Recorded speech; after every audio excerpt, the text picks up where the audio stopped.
मैं महेश्वर लाल का वल्द स्वर्गीय श्री ज्वाला प्रसाद जी लाल का। मैं अपने बाबूजी के साथ यहाँ सन 1990 से आ रहा हूँ।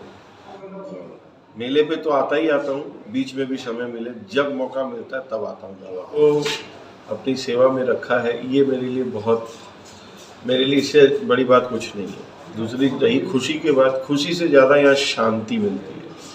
यानी आप मौके की तलाश में रहते हैं कि भाई कब बाबा से मिलने का मौका मिले। एकदम उसमें। और कोई एक चुप बार नहीं। अर्जी लगाता हूँ, बाबा आने की इच्छा हो रही है आपके पास, तो कहीं ना कहीं से रास्ता निकाल ही देता है, कोई भी मिस कर देता है कि चलो आ जाओ।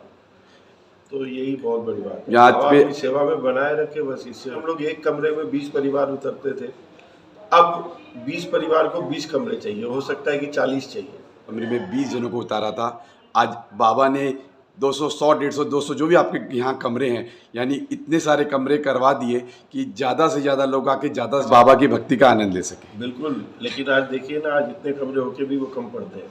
अभी इसी मेले पे देखिए 80 कमरे में हम लोग 550 परिवार जन थे। तो ये भी तो प्रेम ही है ना कि एक कहीं ग्वालियर से आया, एक इंदौर से आया, एक कलकत्ता से आया, एक गुवाहाटी से आया, लेकिन सब एक कमरे में उतर गए। तो एक दूसरे को जानने का मौका मिलता है, समझने का रहता है, प्यार मोहब्बत, दूर रहने से प्यार बढ़ता है। तो वही होता है यहाँ पे। आगे का भी कुछ सुनने में आया है कि कुछ नई बिल्डिंगें बन रही है, नया कंस्ट्रक्शन चल रहा है, नया काम चल रहा है। बना रहे हैं, उसको भी इसीलिए कर रहे हैं कि भी आने वाले जनरेशन को सहूलियत दे सके, वो रह सके। यानी बाबा को मालूम है उनके भक्त बढ़ने वाले हैं, बाबा अपने आप आपको सारी सुविधाओं का लाभ दे रहा है। बस आप डटे रहिए और उसका आनंद लेते रहिए, बाबा के भक्ति का, और भक्तों को बताते रहिए। जी जरूर। जय बाबा की।